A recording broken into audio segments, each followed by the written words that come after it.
अच्छा जी, हम लोग बच्चों जो टॉपिक स्टार्ट करने जा रहे हैं उसका नाम है कैपेसिटर। फिजिक्स की दुनिया में कैपेसिटर क्या चीज़ है, ये कहाँ कहाँ पर यूज़ होता है, ये सारी की सारी चीज़ें हम लोगों ने अपने इस लेक्चर में देखनी है। सबसे पहले याद रखिएगा कि पुराने ज़माने में जब ये कैपेसिटर बना था उस वक़्त इसका नाम कैपेसिटर नहीं था, लोग इसको कंडेंसर के नाम से जानते थे। तो सबसे पहले एक लाइन लिख लें कि old name of the capacitor. बच्चों, कैपेसिटर का ओल्ड नेम क्या था? कंडेंसर था। Old name of the capacitor was condenser. इसका ओल्ड नेम कंडेंसर था। अब ये किस लिए यूज़ होता है? कैपेसिटर होता क्या है बच्चों? Capacitor is an electrical device,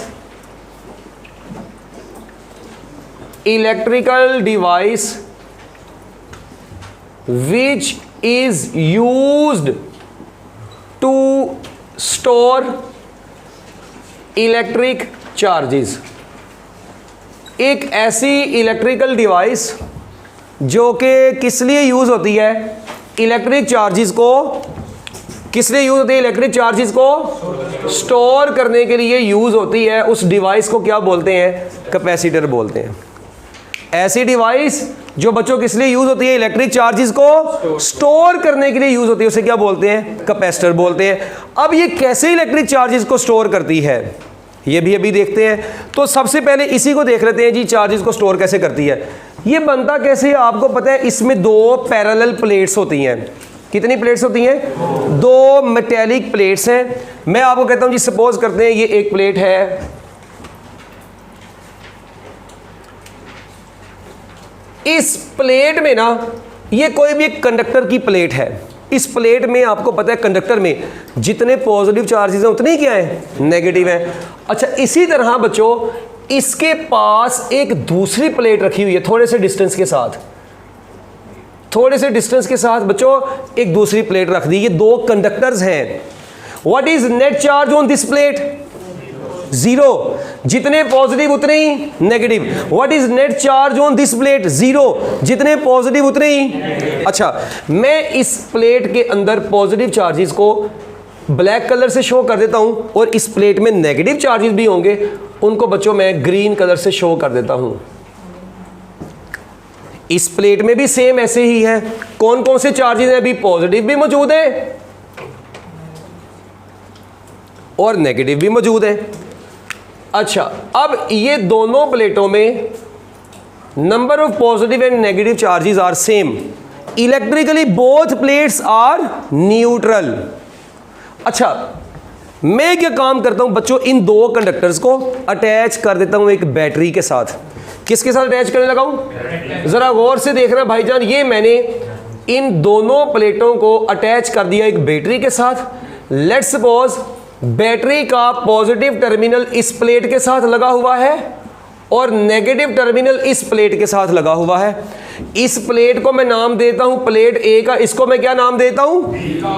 अब दो पैरेलल पड़ी हुई प्लेट्स हैं। कितनी प्लेट्स हैं? टू पैरेलल प्लेट्स हैं। उनके दरमियान में एक पर्टिकुलर डिस्टेंस है और मैंने उन प्लेटों को बच्चों किसके साथ लगा दिया? एक बैटरी के साथ लगा दिया। मैं बताने लगा हूं कैपेसिटर बनता कैसे है। अब ज़रा सुने, आपको पता है कि किसी भी सर्किट में मूव कौन करता है? इलेक्ट्रॉन्स। फ्रीली कंडक्टर के अंदर फ्री चार्ज कैरियर्स कौन होते हैं? कंडक्टर के अंदर चार्ज कैरियर्स क्या होते हैं? फ्री इलेक्ट्रॉन्स होते हैं। अच्छा, ये बैटरी का कौन सा टर्मिनल है? ये पॉजिटिव टर्मिनल इस प्लेट के अंदर से इलेक्ट्रॉन्स को खींच सकता है? बिल्कुल खींच सकता है। और इलेक्ट्रॉन का तो काम ही ये होता है कि उसको पोटेंशियल मिला, मतलब उसने देखा पॉजिटिव पोटेंशियल जहां पे है उसने उसकी तरफ दौड़ देना है। अच्छा, क्या इस प्लेट में नेगेटिव है? क्या वो नेगेटिव इस नेगेटिव की तरफ आ सकते हैं? नहीं, क्योंकि नेगेटिव तो नेगेटिव को रिपेल करता है। अच्छा, मगर इस प्लेट में पॉजिटिव तो है, क्या वो पॉजिटिव इस नेगेटिव को अट्रैक्ट कर रहे हैं? क्या ये नेगेटिव इन पॉजिटिव को अट्रैक्ट करेगा? अट्रैक्ट तो करेगा। क्या ये पॉजिटिव निकल के इस नेगेटिव की तरफ आएंगे? नहीं। बच्चों पॉजिटिव चार्ज कभी भी सर्किट में मूव नहीं कर रहा होता, क्योंकि आपको पता है किसी भी एटम के अंदर क्या होता है, न्यूक्लियस, और न्यूक्लियस के बाहर कौन होता है, शेल्स में इलेक्ट्रॉन्स। तो मूव कौन कर रहे होते हैं, जस्ट इलेक्ट्रॉन सर्कुलर ऑर्बिट में मूव कर रहे होते हैं, इलेक्ट्रॉन्स फ्री होते हैं। वो पॉजिटिव चार्ज तो न्यूक्लियस के अंदर पैक्ड होता है, इसका मतलब इस प्लेट से नेगेटिव तो निकल नहीं सकता और पॉजिटिव भी नहीं निकल सकता, मगर इस प्लेट से क्या हो सकता है, नेगेटिव निकल सकता है, पॉजिटिव में तो निकलने नहीं, पॉजिटिव तो वैसे भी नहीं निकलता। इसका मतलब बैटरी को मौका मिल गया कि इस प्लेट से ये इलेक्ट्रॉन्स को इजीली निकाल सकती है। सुनना जरा गौर से, सपोज करते हैं इस बैटरी ने इस प्लेट में से ये एक इलेक्ट्रॉन पकड़ा, इस इलेक्ट्रॉन को अपनी तरफ क्या किया, उसने अट्रैक्ट किया, और मजे की बात सुने, बैटरी इस प्लेट से इलेक्ट्रॉन को उठाया, उसको मूव करवाया, और बैटरी ने उस इलेक्ट्रॉन को अपने अंदर से गुजारा। जब इस बैटरी ने इस इलेक्ट्रॉन को यहां से प्लेट से उठाया, अपने अंदर से गुजारा उसको, और उसको एनर्जी दी, और उस इलेक्ट्रॉन को यहां से मूव करवा के उसको एनर्जी देके बच्चों ये इस प्लेट पर पहुंचा दिया। सुनना, यही बताने लगा हूं। ये देखें, इस बैटरी ने क्या काम किया, इस प्लेट से एक इलेक्ट्रॉन को निकलवाया और सपोज करें निकाल के यहां पे शिफ्ट कर दिया। जरा सुने, इधर सपोज करें 10 पॉजिटिव थे, शुरू में 10 ही क्या थे, मगर 10 में से एक इलेक्ट्रॉन निकल गया, पॉजिटिव तो 10 ही रहे, मगर नेगेटिव कितने हो गए, 9 हो गए। इसका मतलब इधर से एक इलेक्ट्रॉन की क्या होगी, कमी हो गई, डन हो गया। जबकि इधर से जब एक इलेक्ट्रॉन इधर गया, अच्छा यहां पे भी 10 पॉजिटिव थे, 10 क्या थे, मगर एक इलेक्ट्रॉन एक्स्ट्रा आ गया, इसका मतलब इस प्लेट पर एक एक्स्ट्रा पॉजिटिव बच गया और इसके पास एक एक्स्ट्रा नेगेटिव आ गया। अच्छा ये काम एक इलेक्ट्रॉन के साथ हुआ, क्या इसी तरह बैटरी इसके अंदर से दूसरे इलेक्ट्रॉन को निकालेगी, दूसरे इलेक्ट्रॉन को भी निकाला, निकाल के लाके इस प्लेट पे रख दिया, तीसरे इलेक्ट्रॉन को निकाला, इस प्लेट पर रख दिया उसको, चौथे इलेक्ट्रॉन को भी बैटरी ने निकलवाया, लाके इधर रख दिया इसको, पांचवा इलेक्ट्रॉन, छठा, सातवां, ये सारे के सारे इलेक्ट्रॉन्स को बैटरी ने इस प्लेट से तमाम इलेक्ट्रॉन्स को निकाल के किधर शिफ्ट कर दिया, दूसरी प्लेट पर शिफ्ट कर दिया। अब मजे की बात सुने, इस प्लेट में जितने पॉजिटिव थे उतने ओवरऑल ये क्या थी, न्यूट्रल। उसको मैं वैसे ही खत्म करता हूं यार, ओवरऑल ये न्यूट्रल थी, मगर आप देखें ये खुद तो न्यूट्रल थी, मगर अब इसके पास क्या आ गए, ये सारे के सारे, क्या सारे के सारे नेगेटिव आ गए। मैं उनको अब ऐसे अंदर शो करता हूं, बस ऐसे। तो जरा गौर से देखो, ओवरऑल प्लेट ए के ऊपर कौन सा चार्ज आ गया है, ओवरऑल प्लेट ए पर पॉजिटिव चार्ज, और इस प्लेट पर कौन सा चार्ज आ गया, नेगेटिव चार्ज आ गया। इसका मतलब बैटरी ने क्या किया, अभी तक एक प्लेट से तमाम इलेक्ट्रॉन्स को निकाल के दूसरी प्लेट पर शिफ्ट कर दिया। यहां तक ओके है। अच्छा अब अगली बात सुना, बड़ी कमाल की। अब मैं कहता हूं यार मैं इस बैटरी को खत्म कर देता हूं, यहां से ये लो, मैंने बैटरी खत्म कर दी, मगर आप लोग गौर करें, इस पॉजिटिव और नेगेटिव के दरमियान में अभी भी कोई अट्रैक्शन होगी बच्चों। पॉजिटिव नेगेटिव को क्या करता है, इनके दरमियान में क्या बन गई, एक इलेक्ट्रिक फील्ड बन गई। क्या इस प्लेट पर पॉजिटिव चार्ज आ गया, इस पर नेगेटिव चार्ज आ गया, ये आगे इधर मूव ही नहीं कर सकता क्योंकि सर्किट ही ओपन है, ये आगे मूव ही नहीं कर सकता क्योंकि सर्किट ओपन है। तो जरा गौर से देखें, इस प्लेट पर कौन सा चार्ज इकट्ठा हो गया, इस प्लेट पर कौन सा, शुरू में इधर क्या था, न्यूट्रल थी, ये भी क्या थी, मगर अब इनके ऊपर क्या आ गया, चार्ज स्टोर हो गया। क्या डेफिनेशन लिखी थी, ऐसी डिवाइस जो कि किसको स्टोर करती है, चार्जेस को स्टोर करती है, उस डिवाइस को क्या बोलते हैं, no this is the capacitor. ये लें, अब आप बेशक ये सारे इलेक्ट्रॉन्स की मूवमेंट को खत्म कर दें, ये सारा कुछ खत्म कर दें, ये आपके पास पूरी एक प्लेट के ऊपर पॉजिटिव चार्ज आ गया, एक के ऊपर नेगेटिव आ गया, डेट इज कैपेसिटर। कैपेसिटर तैयार हो गया, चार्जेस स्टोर हो गए प्लेटों के ऊपर। और देखें मजे की बात, ये चार्जेस जो प्लेटों के ऊपर आए उन्होंने अपनी क्या डिवेलप कर ली है, एक इलेक्ट्रिक फील्ड डिवेलप कर ली है। और ये चार्जेस कब तक स्टोर रहेंगे, जब तक अब आप लोग इनको दोबारा वायर के साथ नहीं लगाएंगे। तो ये बन गया है एक कैपेसिटर, चार्ज्ड कैपेसिटर। क्या बन गया है, तो अब कैपेसिटर क्या होता है, number 1 electrical device which is used to store electric charges. आगे एक लाइन लिखे, capacitor stores, capacitor stores, capacitor बच्चों एनर्जी को भी स्टोर करता है, capacitor stores energy between the plates, capacitor stores energy between the plates in the form of, बच्चों को बच्चा मुझे बताएगा किसकी फॉर्म में, इलेक्ट्रिक फील्ड की फॉर्म में। देखें क्या रेड कलर की मैंने इलेक्ट्रिक फील्ड बनाई है प्लेटों के दरमियान में, तो इलेक्ट्रिक चार्ज इसने एनर्जी को स्टोर किया किसकी फॉर्म में। तो अगर कल मैं आपसे शॉर्ट क्वेश्चन या एमसीक्यू पूछूं कि यार कैपेसिटर जो एनर्जी को स्टोर करता है प्लेटों के दरमियान, वो किसकी फॉर्म में स्टोर करता है, इलेक्ट्रिक फील्ड की फॉर्म में स्टोर करता है। और इलेक्ट्रिक, अब देखिए कैपेसिटर है क्या चीज है, कैपेसिटर है क्या चीज है, two metallic plates which are oppositely charged and separated by a certain distance D and there is a medium between the plates. गौर से देखें, इस वक्त प्लेटों के दरमियान में खाली क्या है, एयर है। The medium between the plates of capacitor is known as dielectric. लिखें ये भी line, the medium between plates of capacitor, the medium between plates of capacitor is called dielectric. बच्चों कैपेसिटर की plates के दरमियान में जो medium होता है उसको डाई इलेक्ट्रिक बोला जाता है। क्या बोला जाता है, डाई इलेक्ट्रिक बोला जाता है। कैपेसिटर है क्या चीज है, two oppositely charge parallel plates separated by a certain distance d and a medium between them is known as capacitor. मतलब दो पैरेलल प्लेट्स हैं, ऑपोजिटली चार्ज है और उनके दरमियान में कोई भी मीडियम है।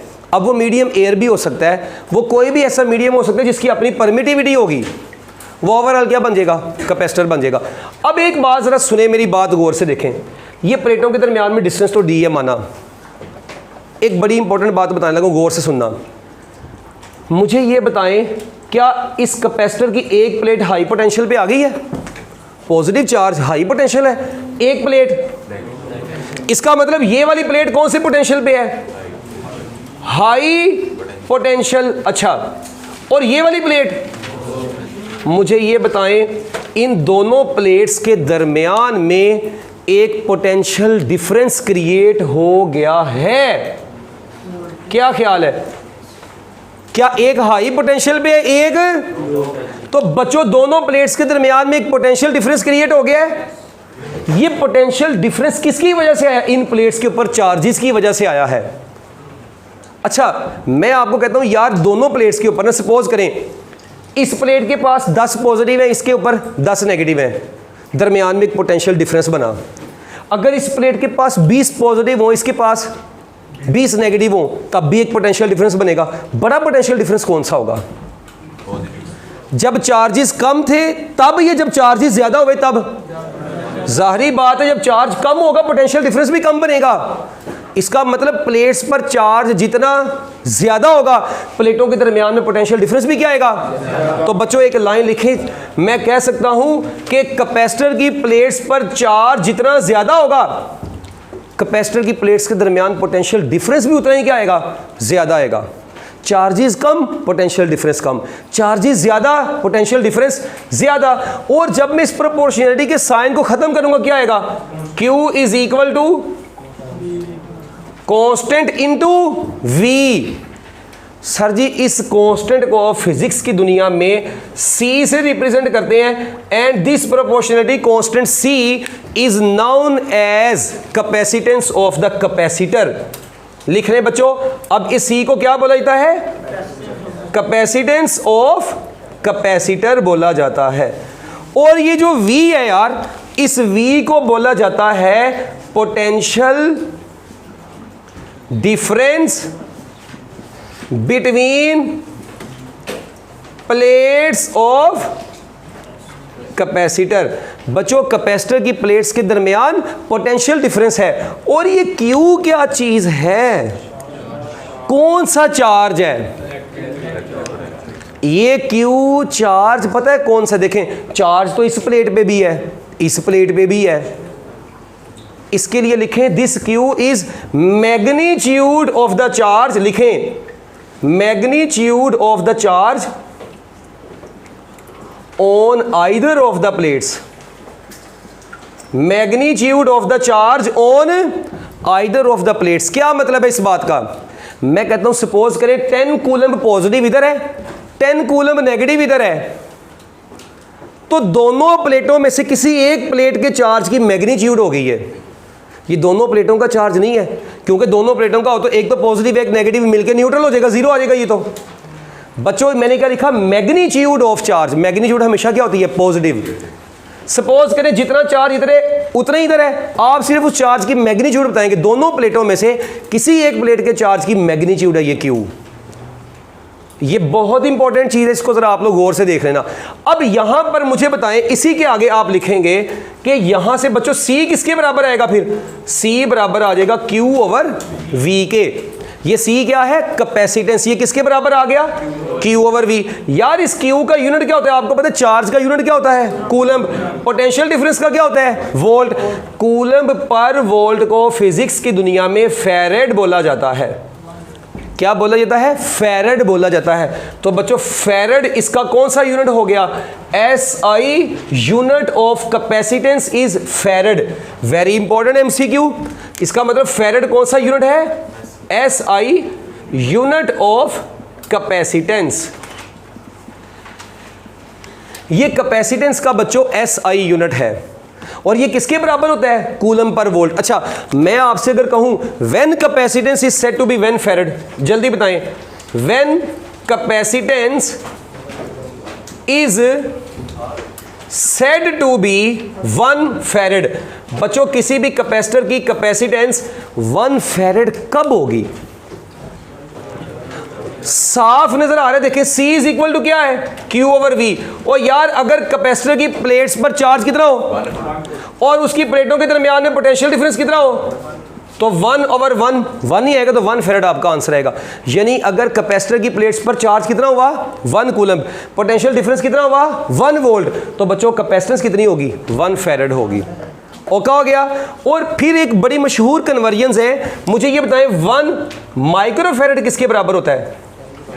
10 की पावर -6 फैरेड। 1 नैनो फैरेड किसके बराबर होता है? 10 की पावर -9 फैरेड। अच्छा 1 पीको फैरेड किसके बराबर होता है? 10 रेज़ टू पावर -12 फैरेड। आपको ये कुछ कन्वर्जन्स भी आने चाहिए, ये भी MCQs में पूछी जा सकती हैं। आमतौर पर कैपेसिटर की कैपेसिटेंस माइक्रो फैरेड या पीको फैरेड या नैनो फैरेड में देखी जाती हैं। ये बड़ी स्मॉल वैल्यूज होती हैं। तो अभी तक मैंने आपको क्या बताया? कैपेसिटर का ओल्ड नेम कंडेंसर है। कैपेसिटर क्या काम करता है? इलेक्ट्रिक चार्जेस को स्टोर करने वाली डिवाइस है। ये चार्जेस को स्टोर करता है प्लेटों के दरमियान में, किसकी फॉर्म में? इलेक्ट्रिक फील्ड की फॉर्म में। फिर मैंने आपको बताया प्लेटों के दरमियान जो मीडियम होता है उसे क्या बोलते हैं? डाइइलेक्ट्रिक बोलते हैं। और फिर प्लेट्स पर चार्ज जितना ज्यादा होगा पोटेंशियल डिफरेंस भी, जब उस इक्वेशन को सोल्व करेंगे Q is equal to CV आ जाएगा। उसमें Q क्या है, C क्या है, V क्या है, वो तीनों पता होने चाहिए। फिर C कैपेसिटेंस है। कैपेसिटेंस का SI unit farad. Capacitance 1 farad कब? जब charge 1 coulomb per potential difference 1 volt. उसके बाद ये 3 कन्वर्जन्स जो कि आपको पता होने चाहिए। उसके बाद नेक्स्ट लिखें डिपेंडेंस ऑफ कैपेसिटेंस। कैपेसिटेंस किन किन चीजों पर डिपेंड करती है? नेक्स्ट हेडिंग बनाएं डिपेंडेंस ऑफ कैपेसिटेंस। कैपेसिटेंस किन किन चीजों के ऊपर डिपेंड करती है? बच्चों इसका ना एक फार्मूला होता है। आमतौर पर हम पैरेलल प्लेट कैपेसिटर पढ़ते हैं और पैरेलल प्लेट कैपेसिटर का फार्मूला होता है कैपेसिटेंस का C is equal to A epsilon naught over D। क्या फार्मूला होता है? C is equal to A epsilon naught over D। ये इसका मतलब कैपेसिटेंस का एरिया के साथ क्या रिलेशन है? कैपेसिटेंस का D के साथ क्या रिलेशन है?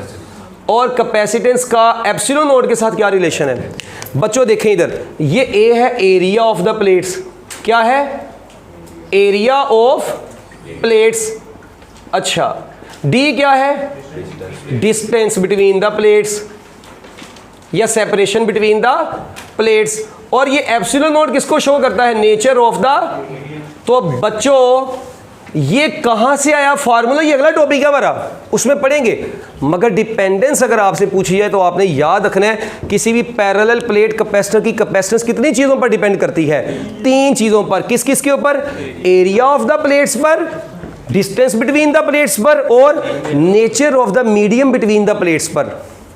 ओके, ये एरिया और डिस्टेंस, इसको हम लोग डायमेंशंस ऑफ द कैपेसिटर भी बोलते हैं। उसकी मतलब लेंथ और विड्थ उसकी कितनी है, डिस्टेंस कितना है उसका प्लेटों के दरमियान। तो कैपेसिटेंस कितनी चीज़ों पर डिपेंड करती है? एरिया पर, डिस्टेंस बिटवीन द प्लेट्स पर, और नेचर ऑफ द मीडियम के ऊपर। ओके, तो लो जी, इसको ज़रा अच्छे तरीके से नोट कर लें। यहाँ तक आपका भी कैपेसिटर का बिल्कुल बेसिक इंट्रोडक्शन हुआ है। अब ये फार्मूला कहाँ से आया पैरेलल प्लेट कैपेसिटर की कैपेसिटेंस का, ये हम लोगों ने इसको डिराइव करना है। अगला पूरा टॉपिक लॉन्ग क्वेश्चन है। ये अभी तक जितना भी पढ़ा ये सारा एमसीक्यू या शॉर्ट क्वेश्चन के हवाले से इंपॉर्टेंट था। अच्छा, एक चीज़ यहाँ पे और है, अगर मैं आपसे पूछूं what is net charge on the capacitor, capacitor पर नेट चार्ज क्या होता है? जीरो। क्यों? क्योंकि जितना पॉजिटिव होता है उतना negative.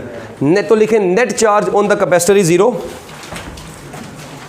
Net charge on the capacitor is zero, लिख लिया। फिर एक छोटा सा एमसीक्यू मैं आपसे पूछता हूं इसी टॉपिक से रिलेटेड, लिखे if potential difference between plates of capacitor is double. अगर बच्चों कैपेसिटर की प्लेट्स के दरमियान पोटेंशियल डिफरेंस को क्या कर दें? डबल कर दें, it's capacitance will become, it's, अभी चुप करके ऑप्शन सुन लो पहले, it's capacitance will become C/2, C/3, ठीक है। फिर लिख लें 2C, और डेल्टा ऑप्शन है बच्चों C, सेम ही रहेगी। ले जी, कहता है अगर पोटेंशियल डिफरेंस प्लेटों के दरमियान में क्या कर दिया जाए? डबल कर दिया जाए, तो कैपेसिटर की कैपेसिटेंस के ऊपर क्या फर्क पड़ेगा? C ही रहेगी, C/2 हो जाएगी, 2C हो जाएगी, C/3 हो जाएगी जी। C/2 यानी अल्फा, ब्रावो, चार्ली या डेल्टा। अच्छा, अब देखें, कुछ बच्चे डेल्टा कह रहे हैं, कुछ बच्चे ब्रावो कह रहे हैं। मेरी बात सुनिए इधर, आप लोगों को पता है C इज इक्वल टू क्या होता है?